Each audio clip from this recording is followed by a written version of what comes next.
Kain pa tayo. Orange at ang benepisyo nito sa kalusugan. Uso na naman ang sakit sa panahon ngayon. Gaya na lang ng lagnat, ubo at sipon. Mag-ingat man tayo ng todo, hindi pa rin may iwasang dapuan tayo sa iba't ibang klase ng sakit. Bigla-bigla rin kasing kung sumalakay ang sakit. Napakarami ring sakit ang nagkalat sa paligid. At kung mahina ang resistensya natin, tatamaan kaagad tayo. May mga pagkaing nakapagpapalakas ng katawan at nakapagpapaganda ng balat.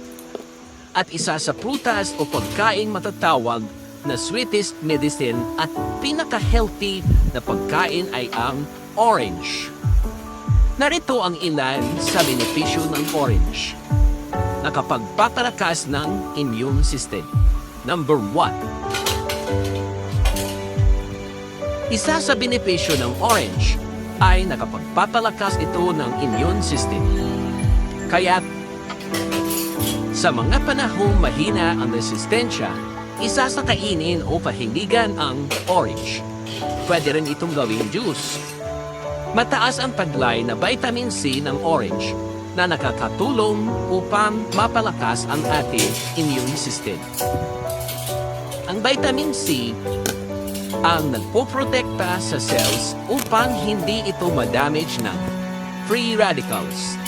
Ang free radicals ang sanhi sa ilang chronic disease gaya ng cancer at heart disease.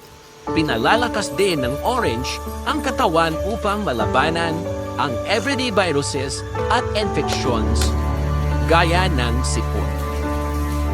Number 2, nakapagpapaganda at nakapagpapabata ng balat. Mainam din sa balat ang orange. Dahil nilalabanan nito ang pagkasira laban sa araw, dayon din sa polusyon. Natutulungan din ito ang katawan upang